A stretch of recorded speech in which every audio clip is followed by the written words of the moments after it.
암호화폐 거래소 코인스팟에서 하나의 재미난 해프닝이 일어났는데 트위터에 하나의 글이 올라오게 됩니다. 바로 코인스팟에서 XRP의 가격이 57,100달러에 거래가 되고 있다라는 이야기가 트위터를 통해 올라온 것인데요. 제가 코인스팟 거래소에 들어가서 직접 확인을 해보니 다시금 정상화된 것을 확인할 수가 있었습니다. 하지만 그럼에도 통상의 거래소의 가격과는 조금 다른 것을 확인할 수가 있는데요. 참 1XRP당 이제 57,100달러라 XRP 한 개당 거의 환율로 쳤을 때 7천만 원 좀 안 되는 가격인데 이게 7천만 원이라 했을 때 여러분들의 XRP의 자산은 얼마가 되시나요? 구독과 좋아요, 알림 설정 부탁드립니다. 안녕하십니까. 암호화폐 정보를 전달해 드리는 닥터 비트맨입니다. 네, 일요일에 아침이 밝아왔습니다. 어떻게 편안한 밤 잘 보내셨나요? 최근 크립토 마켓이 위로도 아래로도 크게 움직이지 않는 폭풍 전야와 같은 모습을 보여주고 있습니다. 저번 2만 달러대와 마찬가지로 결국엔 하락으로 가는 그림이 아니었으면 좋겠는데요. 현재 크립토 마켓의 투자자들은 상승이 너무나 고픈 것이 사실이죠. 일단은 코인 마켓캡에서 메이저 탑10 코인들 먼저 한번 살펴보도록 하겠습니다. 네, 일단 시가총액 1위의 비트코인의 경우는 전날 대비 0.85% 상승한 16,580달러대를 나타내고 있으며 2위의 이더리움은 2.98% 상승한 1,216달러대를 나타내고 있습니다. 7위의 XRP는 0.88% 하락한 0.40달러, 8위의 도지코인은 12.44% 상승한 0.092달러대를 나타내고 있는데요. 비트코인의 더미넌스, 이더리움의 더미넌스 각각 살펴보게 되면 37.9%, 17.7%를 나타내고 있습니다. 그렇다면 과연 선물 투자자분들은 현재 포지션 어떻게 나누고 있는지 롱숏 비율 한번 확인해 보도록 하겠습니다. 일단 비트코인의 경우는 이제 숏 포지션이 58%로 우위를 점하고 있습니다. 이더리움의 경우는 롱 포지션이 51.94%를 나타내고 있으며 XRP의 경우도 롱 포지션이 51%로 다소 우위를 점하고 있네요. 이번 FTX 파산을 시작으로 코인의 약세장이 다시 한번 시작이 되며 현재 바닥을 다지고 있습니다. 비트코인의 경우는 최대 15,800달러대까지 하락한 바 있는데 온체인 데이터에 몇 주간 누적된 데이터를 살펴보면 최근 시장 상황으로 비트코인 보유자들의 심리가 흔들렸는지 가늠해 볼 수가 있는데요. 최근의 거래소 유출은 사상 최고점을 경신 중이며 고래들 또한 손실 가능성이 높은 것으로 보입니다. 이번에 암호화폐 온체인 데이터 플랫폼이죠. 이 글래스노드에서 하나의 보고서가 나왔는데 이 보고서에서는 FTX 사태 이후 비트코인 투자자들의 심리 변화를 분석하였습니다. 특히나 고래 투자자와 비트코인, 고인물 투자자들의 심리와 금융 포지션에 미친 영향들을 짚었는데요. 여기서 이제 제가 핵심 내용들만 가져와 보았습니다. 네, 지금 이제 하나의 데이터 이제 자료가 나왔는데 지금 보시는 사진 자료는 거래소 내 순 포지션 변화의 추이를 나타낸 것입니다. 이번 FTX 사태로 인해서 비트코인 보유자들은 거래소에서 자금을 빼서 콜드 월렛 등 자체 지갑으로의 보유로 들어간 모습인데요. 이로 인해 이번 주는 이제 거래소 유출과 투자자들의 지갑 유입이 역대급의 수치를 기록하였습니다. 모든 거래소들이 자금 유출로 30일간 순 포지션 변동이 신고점을 기록한 것이죠. 비트코인은 거래소에서 월 마이너스 17만 2,700개의 비트코인이 꾸준히 유출되고 있는데 이는 지난 6월, 이제 5월, 6월 루나 사태 이후 대규모 매도세를 넘는 수치입니다. 그만큼 이번 사태가 얼마나 끔찍했는지 투자자분들에게 이제 얼마나 광범위하게 공포를 퍼뜨렸는지 알 수가 있는 부분이죠. 지금으로부터 이제 3년, 4년 전인 2018년, 2019년 약세장 후반에 거래소 평균 유입량이 전반적으로 늘어나는 경향이 보였습니다. 즉 경기가 저점을 찍을 때는 모든 대형 거래소에서 평균 예치금이 달러화 기준으로 증가 증가했다라는 것인데 이 같은 현상은 바이낸스, 비트파이넥스, 코인베이스, 제미니, 크라켄 등 모든 대형 거래소에서 발생을 하게 됩니다. 지난 루나 USD 이제 사태 직후인 5월 말부터도 비슷한 움직임이 나타났습니다. 그때부터 이제 지금까지 6개월간 거래소 예치금 규모가 대체로 증가하였는데 일단 지금 보시는 사진 자료는 거래소별 평균 유입량 추이를 나타낸 데이터입니다. 이는 고래 투자자, 기관, 트레이딩 기업과 같은 큰 손들이 거래소 예치금의 상당 부분을 차지하고 있음을 시사하게 되는데요. 이 같은 현상이 나타난 주 요인은 1000개 이상의 비트코인을 보유한 고래 투자자들의 금융 포지션 변화 때문으로 추정이 되고 있습니다. 일단 지금 보시는 데이터는 이제 고래들의 거래소 인출 추이를 나타낸 데이터입니다. 여기서 노란 선의 경우는 2017년 7월 5일 이후 고래 투자자 그룹의 평균 인출가를 보여준 것인데요. 평균 인출가는 이제 17,825달러로 나타나 있습니다. 현재 비트코인 가격은 대략 16,500달러대에서 움직이고 있는 상황이죠. 이는 고래 투자자들이 2020년 3월 코로나 쇼크 이후 처음으로 미실현 손실 포지션 구간에 놓여 있는 것인데 이제 쉽게 말해서 고래들이 물려 있다라는 것입니다. 이 고래들의 경우는 지난주 하루 5천에서 7천 개의 비트코인을 초과하는 순유입을 기록하며 거래소에 코인을 예치 중에 있습니다. 약세장에서 고인물과 같던 투자자들의 코인 사용량이 많이 늘어난다는 것은 경험이 많은 장기 투자자들도 투자에 대한 확신이 줄면서 공포 그리고 항복 단계에 들어간 것으로 추측이 되는데요. 이 데이터의 경우는 SVAB 데이터라고 해서 사용한 코인의 연령을 나타내는 데이터입니다. 이제 이게 무슨 말이냐? 이제 매수 혹은 매도에 사용된 비트코인이 얼마나 움직이지 않았는지 비트코인의 나이를 나타내는 것인데 전체 코인량에서 3개월을 초과하는 장기 코인이 차지하는 비중이 4%가 넘습니다. 이는 연중 최고 수준이죠. 이제 4%라는 수치가 빈약해 보일 수 있지만 이 4% 비율 안에 대부분의 개인 장기 투자자들 그리고 비트코인 맥시멀 리스트들의 물량은 모두 포함이 되어 있다라고 보시면 됩니다. 이 정도 규모는 역대 최대 사용량에 육박하는데 종종 투자자의 항복 단계나 대규모 패닉 단계에서 나타나게 됩니다. 비트코인 장기 홀더들의 행동을 보여주는 많은 지표 중에서 몇몇 지표는 이들의 매도 규모가 무시할 수 없는 수준을 나타내고 있는데요. 이들의 매도가 현재 진행형임을 시사하는 것이죠. 이 지표들이 둔화되거나 후퇴한다면 매도는 단기 이벤트일 가능성이 높습니다. 하지만 만약 계속된다면 점점 더 많은 투자자 그룹의 투자 심리 위축을 의미할 수도 있겠죠. 또 거의 모든 그룹에서 거래소 코인 유출이 역대 최고 수준을 나타내고 있는데 현재 이를 저는 저점 도달 시그널로 분석하고 있습니다. 또 다른 암호화폐 온체인 분석 회사 이 센티멘트의 경우는 트윗을 통하여 11월에 암호화폐 플랫폼을 중심으로 죽음이라는 단어가 빠르게 돌고 있다라며 이는 투자자들이 시장 반등을 포기한다는 신호라고 분석하였습니다. 이 업체는 또 아이러니하게도 이러한 항복은 역사적으로 시장이 반등할 때 나타났다라고 덧붙이게 되는데요. 현재 많은 분들이 기다리시는 것이 바로 다음 달이죠. 이 FOMC에서 과연 금리를 어떻게 올릴 것인가입니다. 현재 대다수의 예상은 0.5%포인트 올리며 자이언트 스텝의 고리를 끊을 것이라고 추측하고 있는데 인플레이션이 정점에 도달하였고 이 이상 올리게 되면 이제는 인플레이션이 문제가 아니라 경기 자체가 박살이 날 수도 있다라는 것이죠. 그런데 이와는 약간 다른 이야기를 하는 인물이 있습니다. 올해 최종 금리가 6%를 넘으면서 산타랠리는 어려울 수 있다라고 한 것인데요. 이렇게 말한 인물은 굴지의 외환거래 업체 오안다의 수석 시장 분석가 에드워드 모야라는 인물입니다. 이 에드워드 모야의 경우는 20년 이상 트레이딩 경험을 가진 금융시장의 베테랑으로 평가를 받고 있는 인물인데 이 인물이 한 말이 있습니다.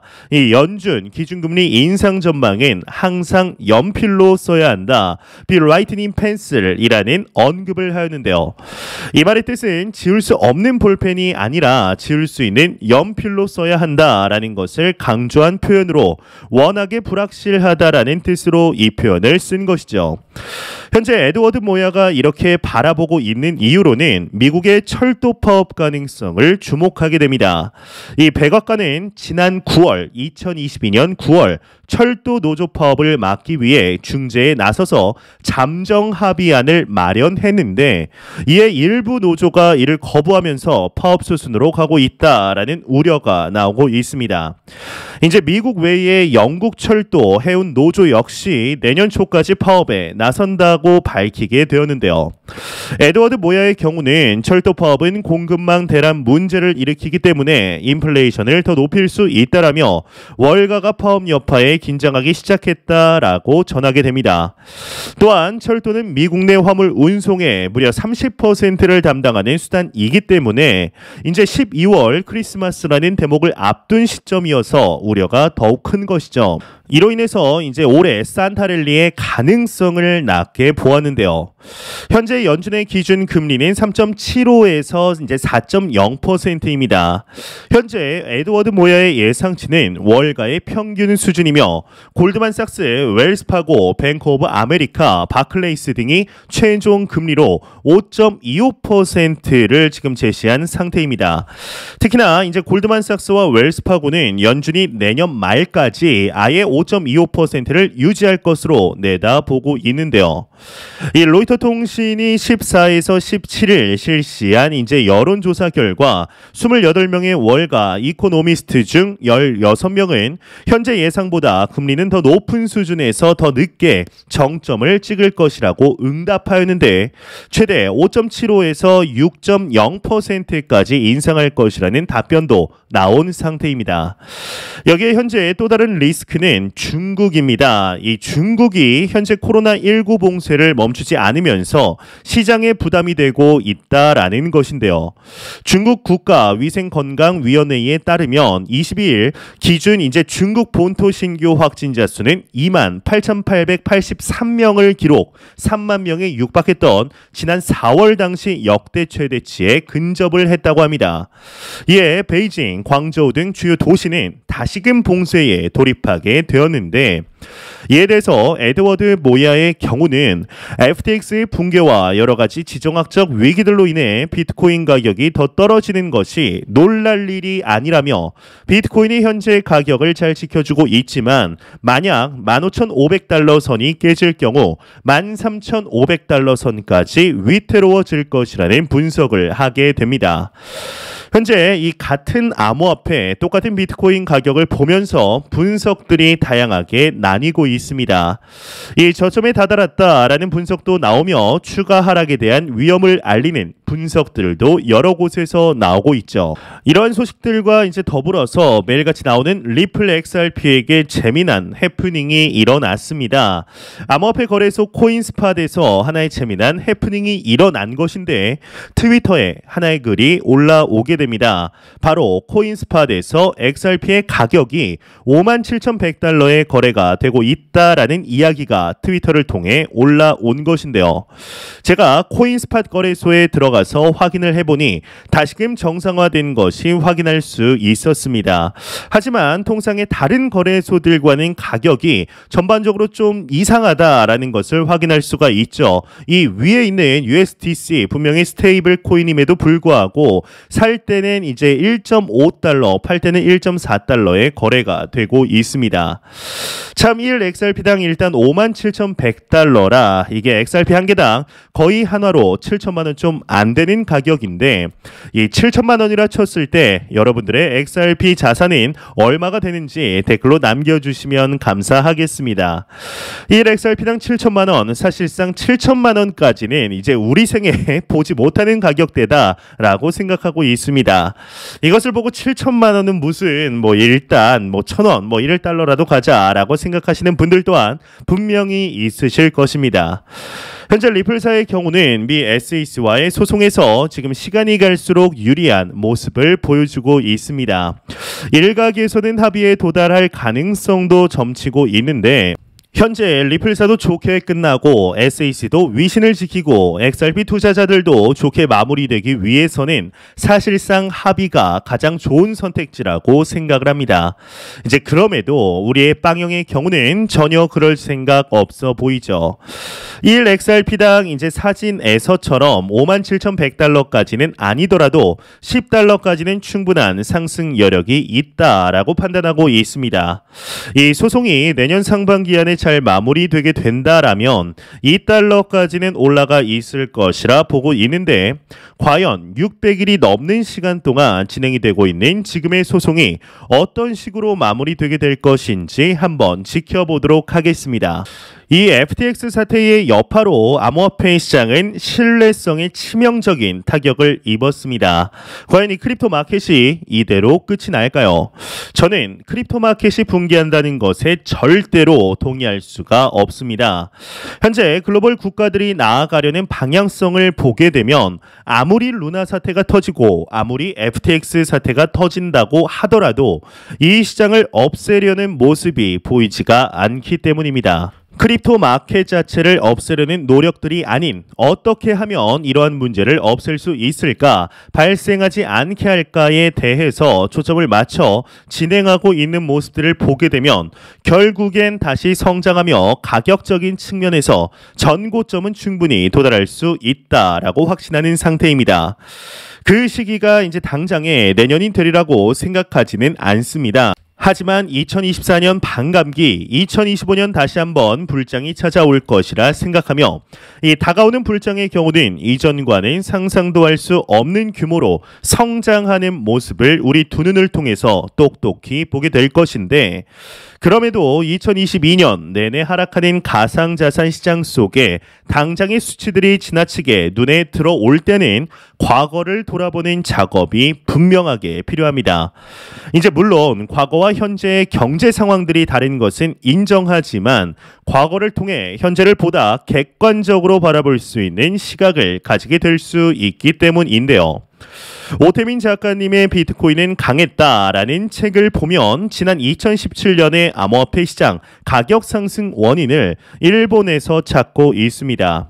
일본 금융기업들이 적극적으로 비트코인 관련 사업에 참여하는 이유가 비트코인을 하나의 지불 수단으로 인정하는 국가 정책 때문이라고 밝히게 되는데 지금으로부터 5년 전 2017년 4월 1일부로 일본에서는 비트코인을 법정화폐로 취급하기 시작을 했고 결과적으로 비트코인 가격이 1천만 원에서 2천만 원대까지 두 달 만에 상승했다고 해석하고 있습니다. 참고로 지난 2021년 9월 엘살바도르가 비트코인을 법정화폐로 채택하였을 때 엄청난 가격 하락이 있었죠. 이는 글로벌 경제에 미치는 영향이 상당히 미미했기 때문이며 일본은 이와 달랐고 시장은 그 기대감에 상승을 하게 됩니다. 이 비트코인 반감기라고 하면은 코인을 투자하는 사람들은 누구나 차트를 하나 떠올릴 것입니다. 이 비트코인 반감기 어귀에서 늘 큰 폭의 상승을 기록했던 비트코인 차트 말이죠. 그리고 플랜 B와 같은 사람들이 주장하는 스톡 투 플로우 역시 반감기에 근거하게 되는데 이제 물론 반감기는 매우 중요합니다. 비트코인에 희소성을 부여하기 때문인데 여기에 해시레이트 상승까지 더해지면 비트코인 가격은 상승에 아주 좋은 환경을 갖추게 됩니다. 하지만 이 제도적 뒷받침은 이와는 별도로 매우 중요한 외부적 변수로 적용되게 되는데요. 이 비트코인 가격 상승은 어느 한 가지 요인으로 말하기 참 어렵습니다. 하지만 지금까지의 역사를 보았을 때 비트코인은 반감기뿐만 아니라 중요한 이슈들을 통해 대세 상승을 만들어 왔죠. 이 알트코인은 그 흐름에 틈에 올라탈 뿐입니다. 그리고 대폭락 이후 비트코인은 지루한 횡보 속에서도 꾸준한 가격 상승을 보여왔습니다. 그렇다면 지금의 하락에 떨 것이 아니라 현금을 비축하고 비트코인을 꾸준히 사 모으는 것에 신경을 써야 하는데, 이럴 때 무작정 버티는 것이 아닌 내가 투자한 자산에 대해서 끊임없이 공부를 함께하며 경제 흐름들을 읽는 시간을 계속해서 가져야 합니다. 이 정보로부터 자신을 분리시킨다면 결국엔 기회를 잃게 되죠. 이 크립토 마켓의 투자는 그 어떠한 자산의 투자보다 높은 기회를 동반하고 있지만 그만큼 변동폭도 상상 이상입니다. 그렇기 때문에 매 영상 말씀드리지만 절대로 단기적인 시각으로 이 시장을 바라보지 마시며 단기적인 시각으로, 또한 오랜 시간, 단기적인 시각이 아니죠, 이제 장기적인 시각으로 꼭 바라보시고, 또한 오랜 시간 동안 함께 할 수 있는 여유 자금을 통하여 투자를 진행하시길 진심으로 바라보겠습니다. 보겠습니다. 네, 제가 준비해온 소식 여기까지입니다. 영상 도움이 되셨다면 구독과 좋아요 그리고 광고 한 편만 처음부터 끝까지 시청 부탁드립니다. 이 채널은 오직 광고 수익으로 운영이 되게 됩니다. 항상 영상 시청해 주시는 시청자분들, 구독자분들 너무나 감사드립니다. 오늘 남은 시간 잘 마무리하시길 바라면서 저는 더욱 도움이 되는 영상으로 찾아뵙도록 하겠습니다. 지금까지 닥터 비트맨이었습니다. 감사합니다.